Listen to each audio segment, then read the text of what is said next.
Praise lord. 2 కొరింథీ 6వ అధ్యాయం 18వ వచనం. నేను మిమ్మును చేర్చుకొందును, మీకు తండ్రినై యుందును, మీరు నాకు కుమారులును కుమార్తెలునై యుందురని సర్వశక్తిగల ప్రభువు చెప్పుచున్నాడు. కొరింథీ సంఘానికి అపోస్తలుడైన పౌలు గారు 2 పత్రికలు రాస్తారు. అందులో ఆయన అద్భుతమైన విషయాలు వారితో చర్చిస్తూ, మీరు అవిశ్వాసులతో జోడుగా ఉండకండి, మీలో ఏమైనా అపవిత్రత ఉంటే దాన్ని ముట్టకండి, ప్రతి అపవిత్రతకు దూరంగా ఉండండి. దేవునికి నచ్చనిది ఏంటంటే అపవిత్రత, అపరిశుద్ధత, పాపము. అంతే.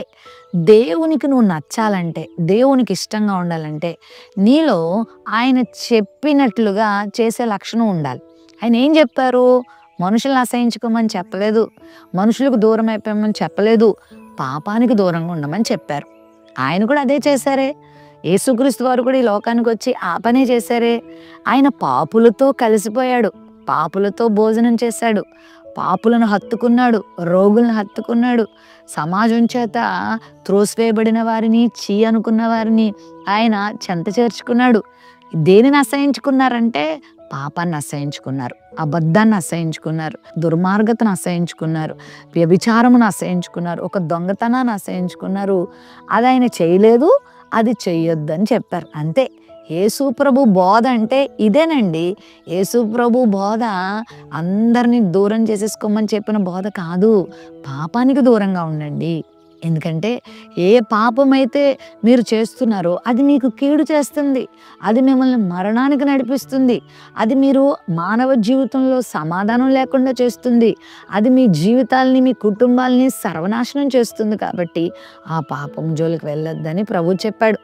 ఇక్కడ కూడా అదే చెప్తూ, మీరు అపవిత్రులై ఉండొద్దు, పాపములకు దూరంగా, అపవిత్రతకు దూరంగా ఉండండి అని చెప్పి ప్రభు ఒక గొప్ప వాగ్దానం ఇస్తున్నారు. అదేంటి తెలుసా? నేను మిమ్మల్ని చేర్చుకుంటాను. ఎవరు పరిశుద్ధంగా జీవిస్తారో వారు ప్రభుతో ఉండగలరు, ప్రభు వారితో ఉండగలరు. నేను పరిశుద్ధుడైనాను కనుక మీరు కూడా పరిశుద్ధులై ఉండమని ప్రభువు లేవీకాండంలోను పేతురుపత్రికలోను కూడా తెలియచేశారు. ఆయన పరిశుద్ధుడు. మనం కనుక ఈ లోకంలో పరిశుద్ధంగా జీవించడానికి మనం సిద్ధపరచుకుంటే ప్రభు ఇస్తున్న వాగ్దానం ఏంటంటే, నేను మిమ్మల్ని చేర్చుకుంటాను, మీరు నా కుమార్తెలై ఉంటారు, మీరు నా కుమారులై ఉంటారు, నేను మీకు తండ్రినై ఉంటాను. ఎంత గొప్ప వాగ్దానం ఇది. అక్కడ ఉదయకాల సమయంలో నాకు ఎవరున్నారు అనుకుంటున్నావా? నా తల్లి లేదే, నా తండ్రి నన్ను విడిచిపెట్టి వెళ్ళిపోయారే, ఒకవేళ తండ్రి ఉన్నా కూడా ఆయన నాకు ఏమీ చేయలేకపోతున్నారు, నన్ను పట్టించుకోలేకపోతున్నారు అని ఒకవేళ నువ్వు మనసులో నీకు బాధ ఉంటే కనుక ఈ వాగ్దానం సొంతం చేసుకో. నీకు పరమ తండ్రే తండ్రిగా ఉండబోతున్నారు. ఆయనను మించిన తండ్రి ఎవరు? ఆయనను మించిన ఆప్యాయత ఎవరు పంచగలరు? ఆయనను మించిన ఆదరణ నీకు ఎవరు ఇవ్వగలరు? ఎప్పుడు కృంగిపోవద్దు. ఆయనను కుమార్తెగా, కుమారుడిగా స్వీకరిస్తున్నారు.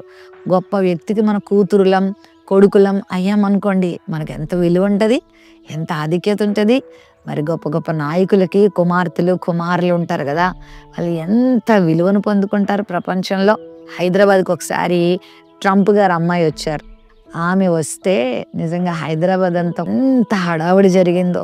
ప్రపంచంలో ఒక గొప్ప దేశానికి ప్రెసిడెంట్ అయినటువంటి వాని యొక్క కుమార్తె ఒక ప్రాంతానికి వస్తే ఆమె విలువ ఎంత గొప్పది. అవును, ఒక లోకంలో ఒక అధికారి కుమారుడికి అంత విలువ ఉంటే, శ్రీమంతుడు, సర్వేశ్వరుడు, సర్వశక్తిమంతుడు, సర్వాంతర్యామి అయిన దేవునికి మన కుమారులం, కుమార్తెలమైతే మనకి ఏది తక్కువైతుంది చెప్పండి? మనకి ఏది కొదువు ఉంటుంది చెప్పండి? ప్రభు నీకు తండ్రిగా ఉంటాడు, నువ్వు ఆయన బిడ్డవు, ఆయన కూతురువి, ఆయన కొడుకువి. ఆయన నిన్ను చేర్చుకుంటాడు. కృంగిపోవద్దు. ప్రభు కొరకు నమ్మకంగా జీవించు. ప్రభు కొరకు నువ్వు బ్రతికితే ప్రభు నిన్ను నిలబెడతాడు. ప్రేమ నమ్మకం కలిగిన మా తండ్రి, ఈ లోకంలో ఎలా ఉండాలో నేర్పించావు నాయన.